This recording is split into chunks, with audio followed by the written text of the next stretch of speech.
Ciao raga e bentornati sul canale. Oggi in anteprima assoluta vi ho portato il test e la recensione di questo bellissimo Ulefone Armor 21. È l'ultimo device uscito in casa Ulefone, impermeabile, anticaduta e antipolvere, refresh rate da 120 Hz, super circle LED RGB, al cui interno hanno inserito un mega speaker da 122 decibel. Guardate che figata, il mega LED posteriore è veramente una genialata assurda. Si attiva sia quando ascoltate la musica, quando ricevete delle chiamate o quando vi arrivano delle notifiche. Ma guardate bene quanto è anche grande lo speaker rispetto al mio dito, è circa 3,5 cm. Partiamo subito con la recensione. Prima però vi ricordo che nella descrizione, nel primo commento, vi ho lasciato il link diretto di questo bellissimo Ulefone Armor 21 se per caso siete interessati, e i 4 canali Telegram di cui faccio parte, dove ogni giorno pubblichiamo le migliori offerte a tempo di Amazon di tecnologia, fitness, abbigliamento e games, per cui se acquistate spesso online entrate nei canali, sono gratis e così risparmierete sui vostri prossimi acquisti online. Mi raccomando, entrate nel primo commento e in descrizione. Sigla e partiamo con la recensione.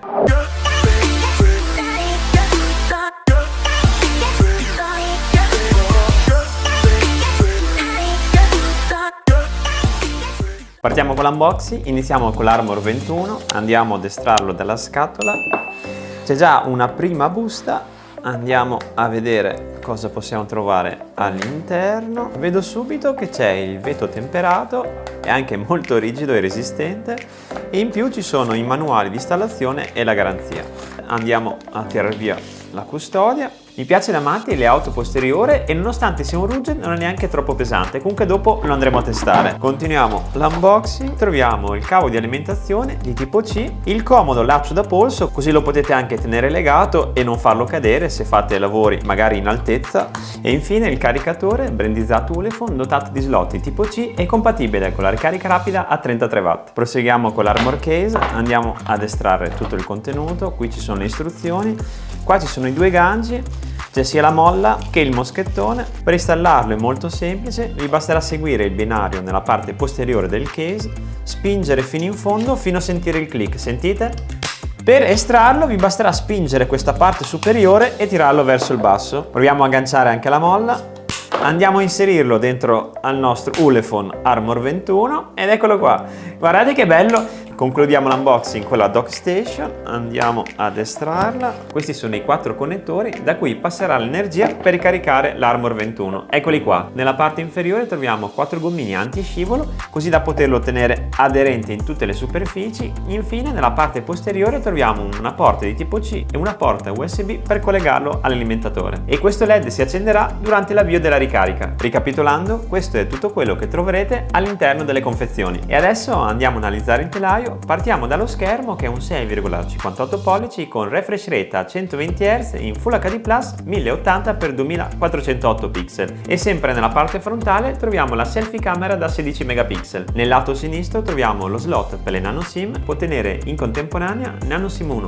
nano SIM 2 e una micro SD per espandere la memoria fino a 2 TB. Proseguendo troviamo il tasto personalizzabile, questo qui colore arancione, come vedete è ben zigrinato, così da aumentarne notevolmente il grip, e scendendo ancora più in basso troviamo lo slot per l'endoscopio. Nella parte di destra troviamo il regolatore del volume, più e meno, anche qui ben zigrinato, il tasto d'accensione che è anche il sensore di impronte digitali. Nella parte inferiore, ben protetto anche qui da questo gommino protettivo, troviamo sia lo slot di tipo C per la ricarica e il jack delle cuffie 3.5, e sempre qua sotto troviamo il gancio per attaccarci il laccio da polso. Infine la parte posteriore è quella più accattivante di questo Armor 21, in cui ci sono i connettori per la dock station, il circle LED multicolor, il mega speaker, guardate quanto è enorme, il flash, la telecamera principale da 64 megapixel e il night vision da 24 megapixel. Ed eccoci qui nell'home page di Android 13. Noto subito che hanno scelto come sfondo proprio il circle LED. Andiamo a vedere un po' la velocità di navigazione. Direi che nonostante la mia connessione, che è una 20 mega, dato che dove abito io internet arriva lentissimo, è comunque molto rapido e scorrevole. Apriamo anche un articolo a caso, questo concerto di Marco Mengoni, deviazione traffico bus. Non sapevo che ci fosse un concerto di Mengoni, se per caso siete interessati, leggendo è sabato 1 luglio allo stadio Dall'Ara di Bologna.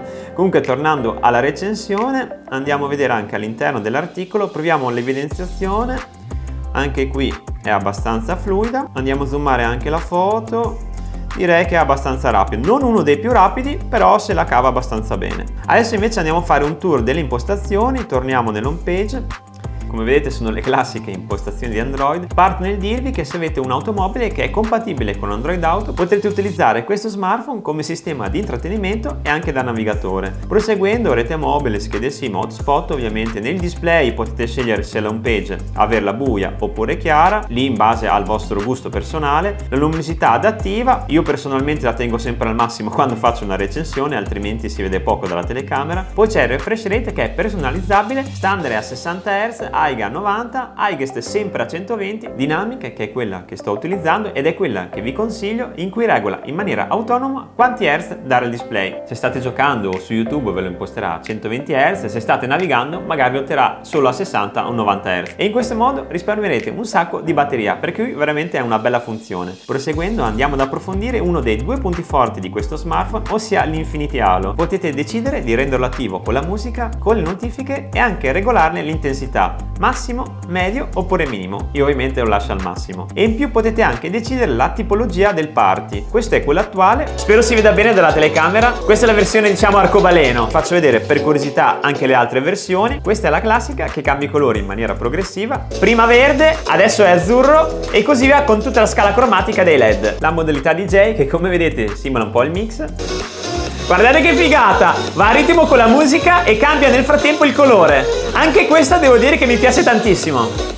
Proseguendo troviamo la barra di navigazione, potete scegliere sia con lo swipe, che è quello che sto utilizzando adesso, oppure per i più nostalgici potete scegliere anche i vecchi tre tastini, ossia il quadrato, il cerchio e il triangolo. Io ormai mi sono abituato e utilizzo sempre la modalità swipe. Altra funzione molto utile è l'espansione di memoria. Per attivarla vi basterà andare in assistenza intelligenza, andare su RAM Expansion e dopodiché vi basterà fleggare questo tastino e potrete aumentarla di 3, 5, 8 GB di RAM, andando in pratica a raddoppiare la RAM di base. E per quanto riguarda la memoria ne ha 256 GB. Per quanto invece riguarda la batteria, è dotato di una batteria al litio non rimovibile da 9600 mAh e in questa settimana di test ho notato che riesce a resistere fino a 3 giorni con l'utilizzo medio intensivo prima di scaricarsi completamente. Ma le sorprese non sono finite, perché si può ricaricare con la dock station ed è anche compatibile con la ricarica inversa. Andiamo a collegare la dock station, come avete visto la luce LED si è accesa e ora andiamo a fare il test di ricarica. Andiamo a inserirlo. Guardate, sta funzionando, si vede anche dal display, la luce LED è diventata rossa e anche il circolo LED sta lampeggiando, che significa che si sta ricaricando. E ora proviamo anche la ricarica inversa, andiamo subito ad aprire il gommino protettivo,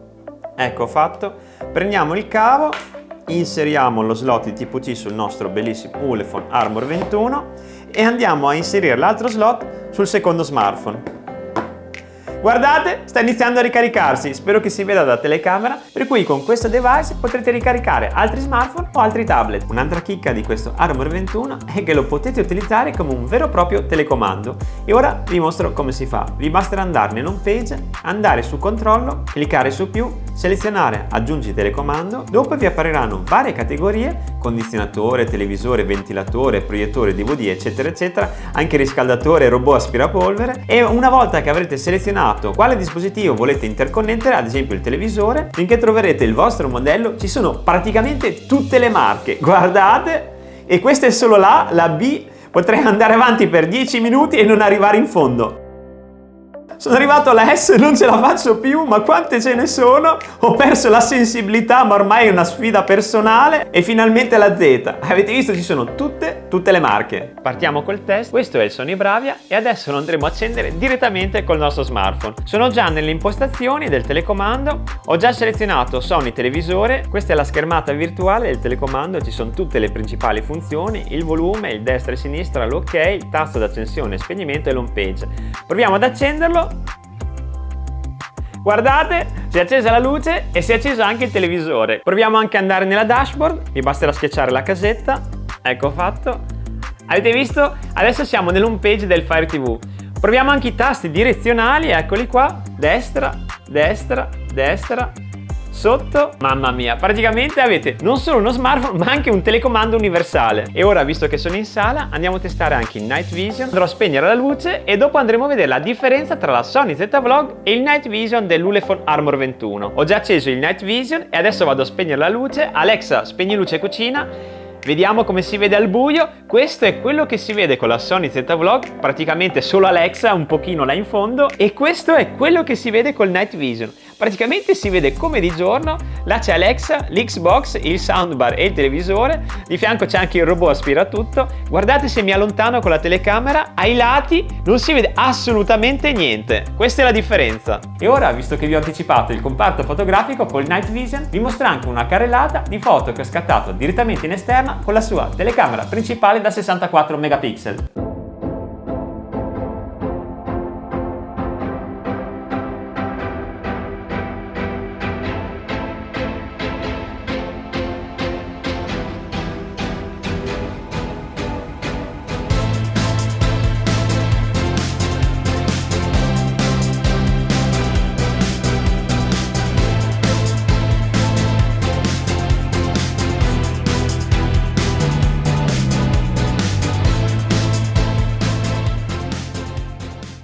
Come avete visto dagli scatti, le foto non sono affatto male, la messa a fuoco è sempre stata ottimale e anche i video sono stati stabili e ben definiti. Ed essendo dotato di Night Vision non avrete nessun problema anche a fare foto in presenza di pochissima luce. E ora siamo arrivati al momento clou del video in cui andiamo a testare questo super speaker. Non ci sto più nella pelle, selezioniamo una canzone, direi questa.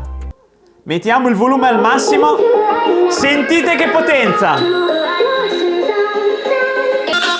Mamma mia, sentite che bassi! Non sembra veramente uno smartphone, ma uno speaker da computer. Ma adesso, per farvi capire ancora meglio la potenza e la qualità dello speaker dell'Armor 21, ho qui con me un altro smartphone dotato di un classico mono speaker come la maggior parte dei cellulari. Farò partire la stessa canzone, così sentirete anche voi le qualità strabilianti di questo Ulefone. Siete pronti? 3, 2, 1, via! L'altro cellulare, sentite quanto è più basso e il volume è al massimo, avete visto? Adesso di nuovo l'Ulefone,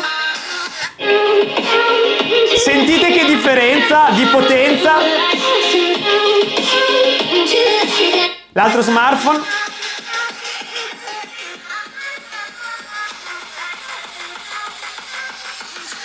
e ora l'Ulefone.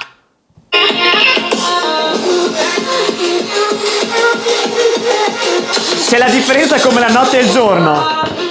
Per provare questo processore octa-core MediaTek Helio G99 ho testato questo smartphone su tantissimi giochi 3D come Match Arena, Boom Kart e FIFA e devo dire che si è comportato veramente molto bene. Il refresh rate a 120 Hz rende la giocabilità veramente ottima, fluida e senza nessun tipo di lag o imperfezione. La batteria da quasi 10.000 mAh vi dà un'ottima autonomia ed è superiore di quasi tutti gli altri smartphone presenti attualmente sul mercato e vi permette di giocare anche più di 20 ore consecutive senza doverlo ricaricare. Per non parlare dell'audio che con questo super speaker potentissimo e molto definito sembra essere veramente all'interno del gioco, per cui per quanto mi riguarda ve lo consiglio veramente anche per giocare ai videogames. Se volete essere sempre aggiornati sui nuovi prodotti di tecnologia come questo, lasciate un like e iscrivetevi al canale così sarete sempre aggiornati alle mie nuove pubblicazioni. Vi ricordo che in descrizione vi ho lasciato i link di questo bellissimo Ulefone Armor 21, i link dei canali Telegram e i link di tutta l'attrezzatura che utilizzo per fare video su YouTube. Da Luca Tac e dal Mega Speaker è tutto, vi saluto e vi do appuntamento al prossimo video. Ciao!